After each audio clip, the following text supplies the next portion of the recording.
Dhaka city park আজ বেশ উত্তেজিত হয়ে আছে। ৮ ঘন্টা জ্যাম পড়ে আছে সিটি পার্কের সামনে মেন রাস্তায়।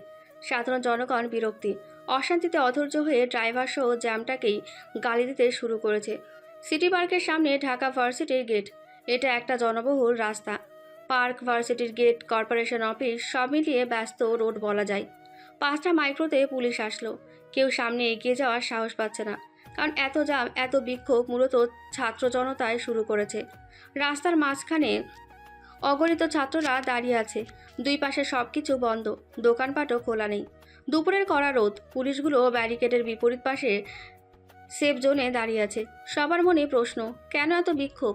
এই মিশনের ইনচার্জ অনিক সাহেব, তার সাথে থাকা সহকর্মী কামাল বলল, স্যার, আমি কি এগিয়ে যাব? না না, এই ভুল করো না। ওদের একজন মরলে 10 জন আসবে, আর আমাদের পুলিশ মরলে বাকি পুলিশেরা পরিস্থিতি ঠান্ডা না হলে এগিয়ে যাবে না। পরিবেশ এখন পুরো ছাত্রদের কন্ট্রোলে। অপেক্ষা করো, দেখি কি হয়। কিছু হবে না, আমি যাচ্ছি। না, যেও না। আমরা ফায়ার করলে সমস্ত গুলির হিসাব দিতে হবে, আর ওরা ফায়ার করলে সেটা অবৈধ হলেও ওদের কোনো হিসাব নেই। অপেক্ষা করতেই হবে। কিন্তু স্যার, আমাদের কাছে পুলিশ পাওয়ার আছে। সরি স্যার, যাচ্ছি। কামাল কথাটা বলে বেরিয়ে আসলো।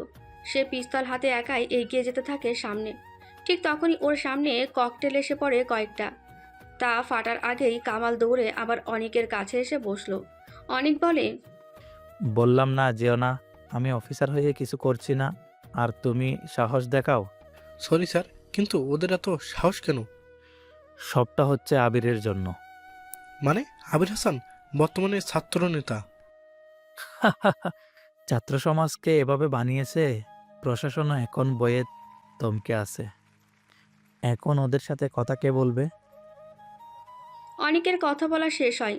ঠিক তখনই একটি গাড়ি এসে দাঁড়ালো ওদের পাশে। এস টিভি নিউজের গাড়ি, মানে সাংবাদিক এসেছে। গাড়ি থেকে একটা মেয়ে নামলো। অনেক মেয়েটার দিকে তাকিয়ে আছে। মেয়েটা হাতে মাইক আর ক্যামেরা নিয়ে সামনের দিকে এগিয়ে যায়। পেছন থেকে অনিক বলে, এক্সকিউজ মি, সামনে আগাবেন না। ওরা মেয়েটা একবার ঘুরে তাকালো। অনেকের কথায় পাত্তা নিয়ে দিয়ে সে এগিয়ে যায় সামনে। দূরে রাস্তার উপরে বসে আছে ছাত্র জনতা। সবার সামনে মাথায় আর হাতে ব্যান্ডেজ লাগিয়ে বসে আছে আবির। কয়েকটা ছেলে কিছু ছুঁড়ে মারতে যাচ্ছিল মেয়েটার দিকে, কিন্তু আবিরের পাশে থাকা অর্ক হাত উঁচু করে থামিয়ে দেয়, কারণ তারা চেয়েছিল যেন সাংবাদিক আসুক। মেয়েটা সোজা হেঁটে ওদের সামনে যায়। পেছনে মেয়েটার সহকারী নোমান দাঁড়িয়ে। নোমানের হাতে ক্যামেরা দিয়ে মেয়েটা ক্যামেরার সামনে দাঁড়িয়ে বলে, আপনারা সবাই দেখছেন এস টিভি, আর আমি পূজা সেন। এসেছি সিটি পার্কের সামনে মেইন রাস্তায়। আজ ভোর রাত থেকে অবরোধ করে রাখা হয়েছে রাস্তা। এখনো আসল কারণ জানা যায়নি, কারণ জানতেই চলে এসেছি আমি। আবির পূজার দিকে তাকিয়ে থাকে। মেয়েটার চুলগুলো মাথার উপরে বেশ সুন্দর করে বাঁধা, চোখের ভ্রুযুগল কাজলে আঁকা, চোখের পাতাযুগও সুন্দরভাবে সাজানো। পূজা এগিয়ে আসে আবিরের দিকে। আবিরের সামনে বসে বলে, দর্শক, আপনারা দেখছেন লাইভ এস টিভি। আমরা ছাত্র নেতা মিস্টার আবিরের কাছে প্রশ্ন করব, আবির, আপনি কেনই এখানে অবরোধ করছেন? জানেন তো সাধারণ মানুষ কত ভোগান্তিতে আছে। আবির কোনো উত্তর দেয় না। অপলক কেবল পূজার দিকে তাকিয়ে আছে সে। পূজা আবিরের চোখের দিকে তাকায়। আবির তার মুখের দিকে তাকিয়ে আছে। কিছুটা লজ্জা পায় পূজা, কিন্তু নিজেকে সামলে নিয়ে আবারও প্রশ্ন করে, আপনারা কেন রাজপথে নেমেছেন? ঘটনাটা আমাদেরকে বলুন। কেন নামবো না? কোন অপরাধও করব না? মাস্টারের ভাইকে যখন ভার্সিটি থেকে বের করে দেয় অধ্যাপক, তখন সেটা নিয়ে নিউজ হয় না? মাস্টার এনে স্যারকে অপমান, প্রাণে মারা, হুমকি সহ গুরুতর আহত করে পার্কের ভিতরে ফেলে রেখে সেটা নিয়ে নিউজ হয় না? একটা শিক্ষককে কখনো ভার্সিটি থেকে তুলে এনে পার্কের ভিতরে নিয়ে যেয়ে আধমোড়া করে রাখে, শিক্ষক বলে কি ছাত্রদের শাসন করতে পারবে না, কিছু বলতে পারবে না? তন্ময় যখন ভার্সিটিতে মিমের ওড়না ধরে টেনে দিয়ে চলে যায়, রুমে যাওয়ার কথা বলে, তখন সেটা নিয়ে কিছুই হয় না, তাই না? মিম বিচার দিলে, স্যার এসে তন্ময়কে চড় দিলে, স্যারকে মারার হুমকি দিয়ে বেরিয়ে যায়, তারপর মাস্টার এনে স্যারকে মেরে রেখে গেল, সে সময় মিডিয়া, পুলিশ কোথায় ছিল? আবির কোনো কথা বলেনি। আবিরের পাশে থাকা অর্ক এতক্ষণ কথাগুলোই বলছিল। অর্কের মুখের সামনে মাইক্রোফোন ধরে রেখেছিল পূজা। আবির তখনও পূজার দিকে তাকিয়ে আছে। পাশে বসা কাব্য নামের ছেলেটা আবিরের কানের কাছে মুখ এনে বলে, ভাই, কিছু বলো। তুমি রিপোর্টারের দিকে তাকিয়ে আছো কেন? পূজা আর চোখে আবিরের দিকে তাকালো। আবির ঘাড় কাত করে পূজার দিকে চেয়ে আছে। পূজা অর্কের দিকে তাকিয়ে বলল, আপনাদের আহত কে করেছে? কে করবে? ওই মাস্টাররা। আমরা ছিলাম না। আমাদের ভাই আবির সমাধানের জন্য গিয়েছিল, কিন্তু ওরা ভাইকে এই অবস্থা করে।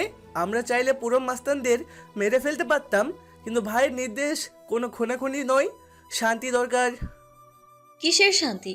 সাধারণ জনগণ কত ঘন্টা ধরে জ্যামে আটকে আছে। আপনাদের শান্তি দরকার, তাহলে মানুষকে কেন অশান্তিতে রাখছেন? আমরা এখন সমাধান চাই। পূজা বসা থেকে উঠে দাঁড়ালো। ক্যামেরার সামনে দাঁড়িয়ে বলা শুরু করলো, দর্শক, আপনারা এতক্ষণ শুনলেন এখানে কি কারণে অবরোধ করা হয়েছে। ঘটনা এমন যে ভার্সিটি প্রিন্সিপাল একটা মেয়ের ওড়না কেড়ে নেওয়ার অপরাধে তন্ময় নামের ছেলেকে শাস্তিস্বরূপ সম্মুখে জ্বর দেয়, ভার্সিটি থেকে বের করে দেয়। তন্ময় প্রতিশোধ নিতেই সেকে তুলে নিয়ে মারধর করে। এজন্য ভার্সিটি সহ ঢাকা সিটিতে সব স্কুল, কলেজের, প্রতিষ্ঠানের ছাত্রছাত্রীরা তাদের ছাত্রনেতা আবিরকে নিয়ে মিছিলে নেমেছেন। ঘটনাক্রমে জানা যায় আবিরকেও তারা আহত করেছে, কিন্তু জনগণের দুর্ভোগ লেগেই আছে। দর্শক, আপনারা অপেক্ষায় থাকুন পরবর্তী নিউজের জন্য। আমি পূজা, STV, ঢাকা ইউনিভার্সিটি রোড। পূজা নিজের কথা শেষ করে ঘুরে আবিরের দিকে তাকায়। আবিরের বসা থেকে উঠে দাঁড়ালো। পেছনে থাকা সবাই আবিরের সাথে উঠে দাঁড়ায়। পূজা আস্তে গলায় বলে, মিস্টার, সাধারণ জনগণকে কষ্ট দিয়ে এটা করা উচিত না। মিছিল সরান। আবির পূজার দিক থেকে চোখ না সরিয়েই বলল। তুমি বললে তো মিছিল কেন, সব সরাতে পারি। পূজা অবাক হয়। প্রথমবার কথা হচ্ছে লোকটার সাথে, আর এমন সিচুয়েশনে আবির পূজাকে এভাবে কথা বলবে পূজা একদমই এক্সপেক্ট করেনি। পূজা কপাল কুঁচকে তাকিয়ে বলে, মাস্তানদের কাছে মার খেয়ে ডায়লগবাজি করেন? মাস্তানটা তোমার আত্মীয় হয় মিস, তাকে মারলে তুমি কষ্ট পেতে। Shut up. Excuse me miss Puja. Puja ঘুরে দাঁড়ায়। পেছনে আর তাকালো না। সেখান থেকে হনহন করে চলে আসে সে। আবির জোরে বলে, মিছিল এখানেই শেষ, সবাই রাস্তা ছাড়ো, বাকিটা আমি দেখে নেব। সবাই আবিরের কথা শুনে সেখান থেকে চলে আসে। আবিরের কাছে এসে দাঁড়ায় কাব্য, অর্ক, রাতুল।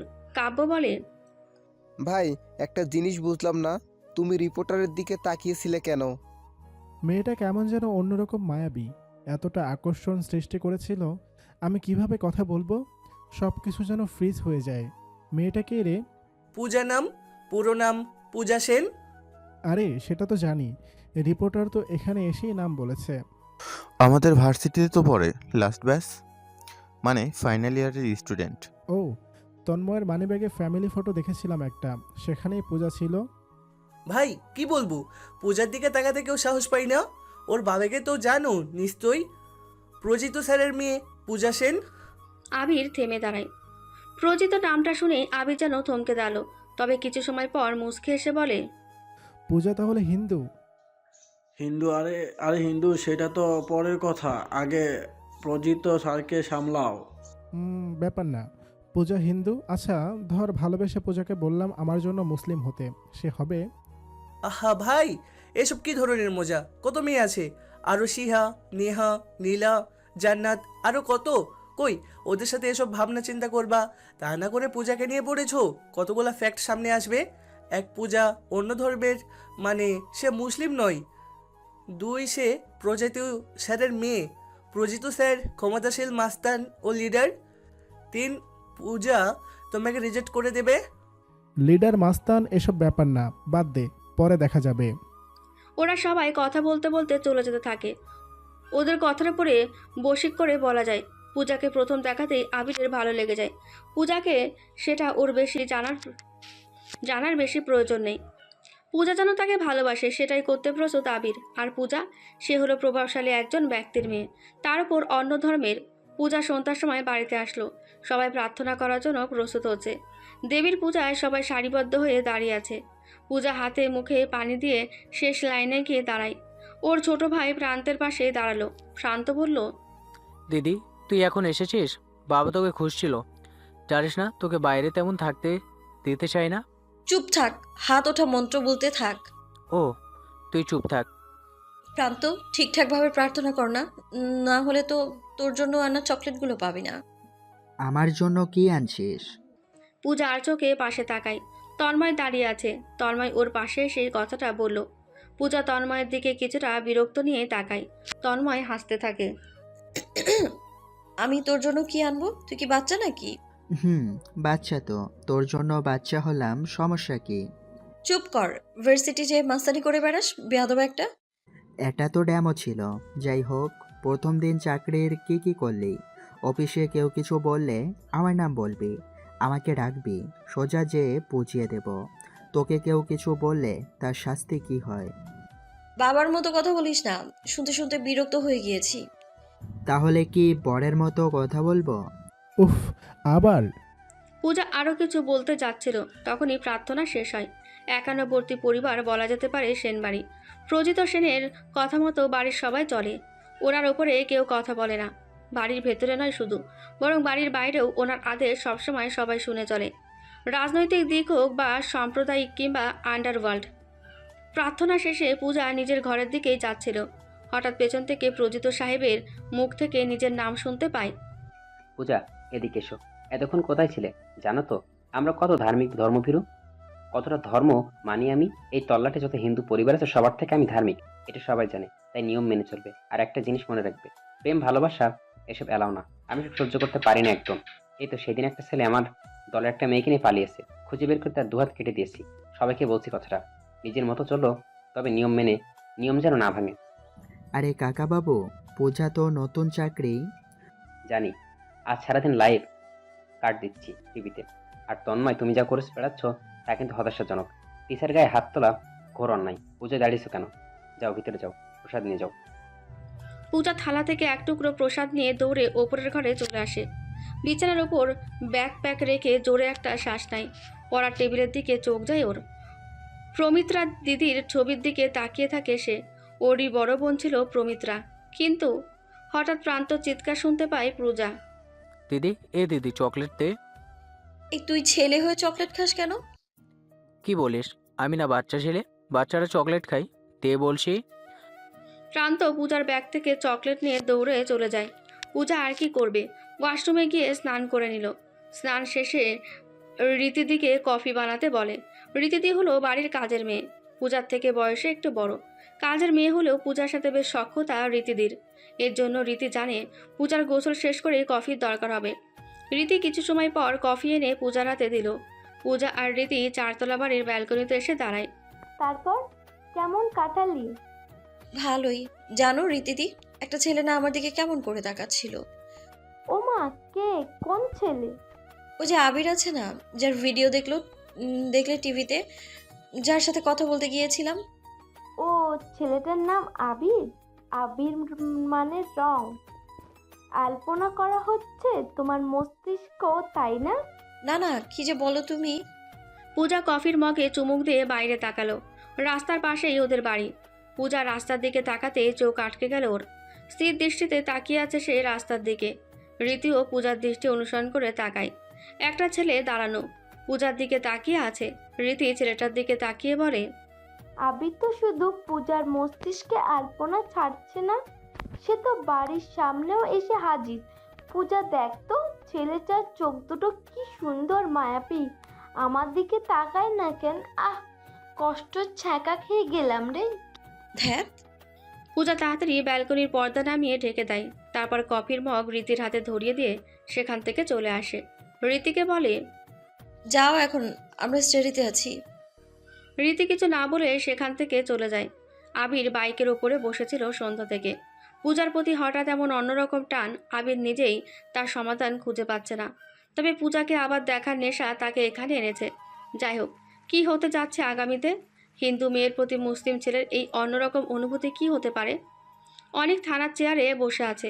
গত 2 দিনে শহরে টিচারকে মারা নিয়ে বেশ ঝামেলা চলছে। ঠিক তখনই অনেক শুনতে পেল। ভেতরে আসবো অনেক সাহেব? অনেক তাকিয়ে দেখে আবির আর তার লোকজন দাঁড়িয়ে আছে। অনেক বড় একটা ঢোক গেল। জি আসুন, বসুন আবির সাহেব। থ্যাঙ্কস। তন্ময়ের নামে অ্যাটেম্প টু মার্ডারের কেস করব, জলদি সেটা লিখুন। মানে প্রজিত স্যারের বাইপোর নামে কেস? দেখুন আবির সাহেব, আপনারা কথা বলে দেখবেন ঠিক হয়ে যাবে। ওই অফিসার, অভদ্র আমরাও হতে পারি, কিন্তু ভদ্রভাবে বলেছি কেস লিখুন। আচ্ছা, কেন নিজেদের বিপদ আপনারা ডেকে আন? অফিসার, লিখুন, তন্ময় বিশ্ববিদ্যালয়ের টিচারকে মারধর ও ভার্সিটির একটা মেয়েকে হেনস্থা করার জন্য ছাত্রনেতা আবির বাদী হয়ে কেস করছে। তাকে থানায় দেখতে চাই। বিপদ কে কার ডাকে সেটা না হয় পরে দেখা যাবে। আবির কথাটা বলে থানা থেকে বের হলো। সবাই ওর পেছনেই আছে। আবির থানা থেকে বের হতেই নিউজ রিপোর্টারের গাড়ি দেখতে পায়। অর্ককে বলে, ওইটা না পূজার চ্যানেলের গাড়ি? এদিকে কোথায় এসেছিল? উফ ভাই, আবারও পূজার ঠিকানা ম্যানেজ করে কোথায় গিয়েছিলে? বাড়ির আশেপাশে ঘুরেও লাভ নেই। পূজার ব্যাকগ্রাউন্ড খুব ভালো, দরকার ছাড়া ছেলেদের সাথে মেশে না, কথা বলে না, আর বয়ফ্রেন্ড কোনো ছেলেকে সে সুযোগই দেয়নি। এটা তো ওর দিক। বাকি থাকলো প্রজিত সাহেবের কথা, উনি অন্য সব কিছু ছাড় দেবে, কিন্তু পূজার ব্যাপার নিয়ে ছাড় নেই। একটাই মেয়ে ওনার, মেয়েকে প্রচণ্ড ভালোবাসে, এটাও না হয় ঠিক আছে, কিন্তু তোমার মনে রাখতে হবে পূজা আমাদের ধর্মের না, সব মিলিয়ে পূজা তোমার না ভাই। কেন রে, হিন্দু মুসলিম কি ভালোবাসা যাবে না? এটারও কোনো পরিণতি নেই ভাই, হয় ছাড়ো না হয় মারো, এটাই হবে। পূজা আমাকে ভালোবাসবেই, আর আমরা নতুন করে প্রেমের ইতিহাস গড়ব, দেখে নিস। যা ইতিহাসে লেখা হবে ব্রোকেন হার্ট। প্রেমের ইতিহাস লেখা হবে। চুপ থাক তোরা, আমি আসছি। বাইক দে অর্ক। আবির কথাটা বলে অর্কের বাইকে গিয়ে বসলো। অর্ক চাবি ছুড়ে দেয় আবিরের দিকে। পূজাদের গাড়ির পেছনে যেতে থাকে আবির। নোমান বসে আছে সামনের কাছে দেখে আবির বাইক নিয়ে ওদের পেছনেই আসছে। নোমান আস্তে গলায় পূজাকে বলে, কি ব্যাপার, আবির সাহেব এদিকে কোথায় আসছে? আবির কই? ওই যে গ্লাসে থাকা, দেখতে পারবি। পূজা তখনও সেদিকেই। আসলেই আবির বাইক নিয়ে আসছে পিছু পিছু। পূজা বুঝতে পারছে না কি করবে। আবির ওদের গাড়ি ক্রস করে সামনে গেল। গাড়ির সামনে এসে হাতের সিগন্যালের গাড়ি রাখতে বলল। নিউজের লোকেরা আবিরকে এমনিতেই চেনে। আবিরের গায়ে কালো পাঞ্জাবি, সাদা পাজামা, চুলগুলো বড় বড়, মুখে হালকা খোঁচা দাড়ি। নোমান গাড়ি থামালো। আবির বাইক থেকে নেমে গাড়ির কাছে আসলো। পূজাও নামলো গাড়ি থেকে। আবির পূজার দিকে তাকায়। বেশ জোরে বাতাস বইছে। পূজার গায়ে 3 পিস ড্রেস, ওড়নাটা একপাশ করে রাখা। বাতাসের জন্য কিছু চুল ওর মুখের ওপর এসে পড়া শুরু করেছে। আবির তাকিয়ে থাকে পূজার দিকে। পূজা বলে, এক্সকিউজ মি, আপনি কি কিছু বলবেন? আমি একটা নিউজ করতে চাই। কিসের উপর? চুরি হয়েছে। এখানে কেন? থানাতে যান। কিভাবে চুরি হয়েছে সেটার তো কথা শুনবেন, নিউজ বানাবেন, তাই না? তা কি চুরি হয়েছে আপনার? মন চুরি হয়েছে। মন? ফাজলামো করেন? না তো, পত্রিকার হেডলাইনে লিখবেন, ছাত্রনেতা আবিরের মহামূল্যবান মনটা চুরি হয়ে গেছে। আপনার তো থানাতেও যাওয়ার দরকার নেই, এমনকি আমার কাছেও না। আপনার ডক্টর দেখানো দরকার। এদিক দিয়ে সোজা যাবেন, সামনে একটা ভালো হসপিটাল আছে, সেখানে আমার পরিচিত অনেক ডক্টর আছেন, ওনারা বেশ দক্ষ। বলবেন মাথায় সমস্যা হচ্ছে, উল্টাপাল্টা ভাবনা আসছে। নোমান, গাড়ি স্টার্ট করো। পূজা কথাগুলো বলে গাড়িতে উঠে বসলো। পূজা দরজা আটকাবে ঠিক তখনই খেয়াল করে আবিরের হাতঘড়ির সাথে ওর ওড়না আটকে গেছে। পূজা ওড়না টান দেয়। আবির একটানে পূজার সামনে এসে দাঁড়ালো। আরেকটু সামান্য জোরে টানলেই আবিরের ঠোঁট পূজার গালে গিয়ে পড়তো। পূজা বুঝতে পেরে একটু সরে গেল। আবির মুচকি হাসলো। উপরওয়ালা যা দেতা হে ও সব কাজ এক সাথ হি দেতা হে, ইয়া জানতি হো। পূজা কোনো কথাই বলল না। সে ওড়নাটা ছাড়িয়ে নিয়ে দরজা আটকে দেয়। নোমান গাড়ি চালাতে শুরু করলো। আবির সেখানে দাঁড়িয়ে থাকে। নোমান প্রশ্ন করে পূজাকে, আবিরের সাথে আপনার কি চলে? কি চলে মানে? না কিছু না। পূজা চলে যায় তার গন্তব্যে। অর্করা আবিরের পেছনে এসে দাঁড়ালো। ওরাও এতক্ষণ আবিরের পেছনেই ছিল। আবিরের এই পাগলামিতে কি যে হবে ওরা আন্দাজ করতে পারলেও আবির তা পারছে না। আবির বলল, পূজা আমাকে ভালোবাসবে, তোরা বরণ ডালা রেডি করে রাখিস। ভাই, সামনে ছাত্র নির্বাচন, সেদিকে ফোকাস দাও। আর পূজা হলো বাগানের সেরা একটি ফুল, যেটা ছুতে গেলে হাতে কাঁটা ফুটবে, সেই কাঁটা বের করা অসম্ভব। চুপ কর তোরা, কোথায় একটু উৎসাহ দিবি তা না করে এমন করছিস। চল ভার্সিটিতে ফেরা যাক। সবাই ভার্সিটিতে আসলো। তন্ময়রা দাঁড়িয়ে আছে। আবির বাইক চালিয়ে ওদের সামনে এসে থামলো। ভার্সিটির ভেতরে সব কিছু ঠিকঠাক থাকে আবিরের জন্য, কারণ এখানে থাকা আবিরের জন্য প্রতিটা স্টুডেন্ট টিচার থেকে র্যাগিং থেকে মুক্ত। আবির আছে বলেই কত ছেলে মেয়ে অর্ধেক ফিস দিয়ে এক্সাম দিতে পারে, কিন্তু তন্ময়ের ব্যাপার আলাদা। চাচার পাওয়ার নিয়ে যখন যা খুশি করে। আবির কখনো এসব জানতো না। আবির বাইক থেকে নেমে তন্ময়দের কাছে আসলো। তন্ময়ের সাথে থাকা ছেলেগুলো উঠে দাঁড়ায়, কিন্তু তন্ময় বসেই থাকে। আমি তন্ময়ের সামনে এসে দাঁড়াই। কি ব্যাপার, তোরা উঠলি কেন? আরে কোথাকার কোন বাচ্চা ছেলে আসছে, তাকে দেখে উঠে দাঁড়াতে হবে। তন্ময়, এতদিন যা করেছিস সেসব ভুলে যা। এখন থেকে ভার্সিটিতে থাকতে হলে আমার আইন মেনেই তোকে চলতে হবে। এটাই নিয়ম। রুলস ব্রেক করলে এর ফল অনেক খারাপ হবে। আবির রাইট পছন্দ করে, রুলস ব্রেক নয়। রিয়েলি আমাকে তোর কথা মতো চলতে হবে? হাউ ফানি ম্যান, মনে নেই তোকে পিটিয়েছিলাম? আবির দুটো জিনিস ভোলে না, কেউ আমাকে ছেড়ে গেলে আর কেউ আমার ইগো হার্ট করলে। যাই হোক, কখনো কখনো একটু মার তো খেতেই হয়। বুঝবি না তুই, যা বললাম সেটা মানবি। আর যদি না মানি তো? তোকে তারপর থেকে ভার্সিটিতে কেউ দেখবে না। তোকে আমি তন্ময় কথাটা বলে আবিরের পাঞ্জাবির গলা টেনে ধরলো। পেছনে থাকা আবিরের লোকেরা এগিয়ে আসে। আবির থামিয়ে দেয়, কারণ তখন পুলিশের গাড়ি চলে এসেছে সেখানে। আর পুলিশের জিপে অনেক বসে আছে। অনেক গাড়িটা ওদের পাশেই রাখলো। আবির তন্ময়ের হাত ধরে কলার থেকে হাত সরিয়ে নেয়। মুচকি এসে বলে, বাচ্চা বাচ্চার মতো থাকবি। It's not your page, it's my page. Just ছক্কা হবে। যা থানায়। তন্ময়, চলো আমাদের সাথে। টিচারকে মার দেওয়ার মেয়েদের সাথে খারাপ আচরণের জন্য তোমাকে থানায় যেতে হবে। থানায় কেন? ওই যে সেদিন টিচারকে মারধরের অপরাধে থানায় যেতেই হবে। তা আমার নামে থানায় মামলা করেছে কে? আবির করেছে। চলো এবার। 1 মিনিট অফিসার। তন্ময় কথাটা বলে আবিরের কাছে এসে দাঁড়ালো। আবিরের কানের কাছে মুখ এনে বলল, কাজটা ভালো করলি না, রেডি থাকিস, এর জবাব খুব তাড়াতাড়ি পাবি। আমি অলওয়েজ রেডি। আবির কথাটা বলে মুচকি হাসলো। অনেক তন্ময়কে নিয়ে গাড়িতে ওঠায়। ভার্সিটির সবাই এদিকে তাকিয়েছিল। আবির গিয়ে বাইকের ওপর বসে। ফোন অন করে ইউটিউবে সার্চ দেয় পূজাদের চ্যানেল। পূজার যত ভিডিও ক্লিপ আছে সবগুলো আবির দেখতে থাকে। হঠাৎ রাতুল বলে, ভাই মনে হচ্ছে অনেক বড় ঝামেলাতে পড়বো। তন্ময় একটা কুত্তা, খাবল দেবেই। আরে যা হবে পরে দেখা যাবে, ওদিকে তাকা। অর্কের হাতে সোজা সবাই ঘুরে পেছনে তাকালো। একটা মেয়ে বসে আছে। প্রথম বর্ষেরই হবে হয়তো মেয়েটি। দূরে বসে মাথা নিচু করে আছে। চোখ দিয়ে পানি টপ টপ করে পড়ছে। মুখে পানির রেখা লেগে আছে, সেটা বেশ বোঝাই যাচ্ছে। আবির বলে, কে মেয়েটা? মনে হচ্ছে তো নতুন। আচ্ছা দাঁড়া, দেখে আসি। আবির কথাটা বলে মেয়েটার দিকে এগিয়ে আসে। কিছু সময় হাঁটার পর মেয়েটার সামনে এসে দাঁড়ালো। আবির পাশে বসে প্রশ্ন করলো, নাম কি তোমার? মেয়েটা মাথা উঁচু করে তাকায়। আবিরকে বসে থাকতে দেখে উঠে দাঁড়িয়ে সালাম দিল। আবির মুচকি এসে বলল, এসবের কোনো প্রয়োজন নেই, বসো। কাঁদছো কেন তুমি? কোনো দিকে কোনো প্রকার খেয়াল নেই, কেঁদেই চলেছ। নাম কি তোমার? নীরা। কিছু হয়নি ভাইয়া। হুম, বলো আমাকে। আসলে ক্লাস টেস্ট এক্সাম, সেখানে ফিস 300 টাকা ধরা হয়েছে। প্রথমে ভেবেছিলাম টাকা দিতে পারবো, পড়াশুনো করেছিলাম অনেক, কিন্তু শেষে এসে টাকা। মাত্র 300 টাকা? শেষে এসে কি হয়েছে? তেমন কিছু না, ম্যানেজ করে নিতে পারবো। খুব ভালো। তা বাবা কি করে? নীরা থামলো। চোখে মুখে দুশ্চিন্তার ছাপ স্পষ্ট। আবির 500 টাকার একটা নোট বের করে নীরার পাশে রেখে আবির উঠে দাঁড়ায়। নীরা টাকার দিকে তাকিয়ে জোরে বলল, বাবা পঙ্গু, ছোট বোন আছে আমার। 300 টাকা আমি 1 মাস ধরেই জমিয়েছিলাম, কিন্তু গতদিন বাবার ওষুধ দরকার ছিল, সেটা দিয়েই কিনেছিলাম। কারো থেকে করুণা চাই না আমি, দানও লাগবে না আমার। তোকে দান করছে কে? তোর বড় ভাই তোকে দিয়েছে?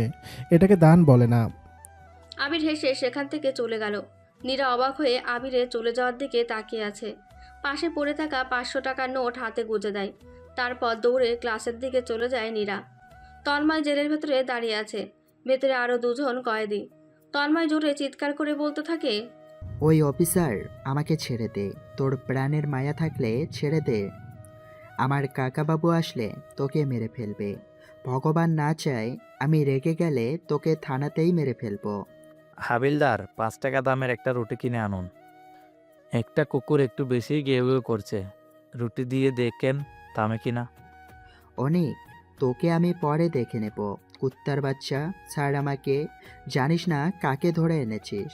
মেরে ফেলবো তোকে, আগে মারবো তোদের আবির শালাকে। অনেক আরও কিছু বলতে যাচ্ছিল, কিন্তু তখনই এমপি প্রজিত সাহেব থানাতে প্রবেশ করে। সাথে উচ্চ পর্যায়ের লোকজনও আছে। অনেক বসা থেকে উঠে দাঁড়ালো। প্রজিত সাহেবের কপালে তিলক সবসময় থাকে। অনিককে দেখে বলল, নমস্কার অফিসার। আমার ভাইয়ের ছেলেকে ধরে আনছেন, ভালোই করছেন। তাও কে ছেড়ে দিবেন না? তন্ময়ের আমরা এসেছি ঢাকা সিটি থানায়। ভার্সিটি টিচারকে মারার অপরাধে অফিসার অনিক সাহেব তন্ময়কে ধরে এনেছে। তন্ময়কে ছাড়ানোর জন্য আমাদের সম্মানিত এমপি সাহেবও এসেছে। আমি পূজা আছি লাইভে, এসটিভি সিটি থানা, ঢাকা। সবাই ঘুরে পূজার দিকে তাকায়। এখানে মিডিয়াও হাজির। প্রজিত সাহেব পূজার দিকে তাকালো, পুলিশদের বলল, থানার ভিতরে ক্যামেরা বন্ধ করে বলেন অফিসার। প্রজিত সাহেবের কথা মতো কয়েকটা পুলিশ এসে জোর করে পূজার থেকে ক্যামেরা কেড়ে নেয়। পূজা বলে, আমার ক্যামেরা কেন কেড়ে নিলেন? এটা আমার ডিউটি, ক্যামেরা ফেরত দিন। যা, তোমার চ্যানেলের মালিকের সাথে কথা বলে নেব। এখন থেকে যাও। একদমই না, আপনি আপনার কাজ করুন আর আমি আমার কাজ। আচ্ছা ওয়েল অফিসার, আমার ভাইপোর নামে কেস করছে কে? আপনাদের তো লোক, মানে ছাত্রনেতা আবির হাসান। কাকাবাবু, ওই শালা হারামি আমার নামে থানায় কেস করে গেছে। ওকে আমি রাস্তায় ফেলে মারবো। আমাকে বের করেন এখান থেকে। আহ তন্ময়, এত রাগ ভালো না। আবিরকে আমি দেখে পরে দেখার কিছু নেই, এখনই দেখে নে। সবাই ঘুরে তাকায় দরজার দিকে। আবির এসেছে। আবির ভেতরে এসে পূজার দিকে তাকালো। পূজা আবিরের দিকে তাকাতেই আবির আলতো করে চোখ টিপ মারল। পূজা প্রজিত সাহেবের দিকে তাকায়। প্রজিত সাহেব মাথা নিচু করে আছে। আবির সোজা পূজার পাশে গিয়ে দাঁড়ালো। আস্তে গলায় বলল, এত ভয় কিসের? তোমার বাবা দেখেনি কিছু। প্রেম করলে ভয় থাকতে নেই। Don't talk rubbish. আবির, আমার ভাইপোর কেসটা তুলে নাও। সরি স্যার, এটা তো অন্যায়। ব্যাপারটা আমি দেখছি। এভাবে হবে না, লিখিত দিতে হবে আপনাকে। আপনার ভাইপো নেক্সট টাইম যেন এমন না করে। স্যারকে সরিও বলে। প্রজিত সাহেবের পেছনে থাকা ওর লোকজন এগিয়ে আসতে থাকে আবিরের দিকে। প্রজিত স্যার টেবিলে একটা থাবা দেয়, তারপর বলে, প্রমিস, ঠিক আছে, সব করছি। নিজ হাতে পেপারস লিখুন। প্রজিত সাহেব জোরে একটা নিঃশ্বাস নিলেন। রাগে ওনার হাত কাঁপছে। লোক ভর্তি থানা যেন পিনপতন নীরবতা বিরাজ করছে। আবির পূজার হাতে একটা চিমটি কেটে দিল। পূজা লাফ দিয়ে ওঠে। আবির পূজার দিকে না তাকিয়ে ভাবসাব নিয়ে দাঁড়িয়ে রইল। পূজা তার হুলাওয়ালা হিল জুতো আবিরের পায়ের ওপর জোরে রেখে দেয়। আবির চিৎকার করতে গিয়েও থেমে গেল।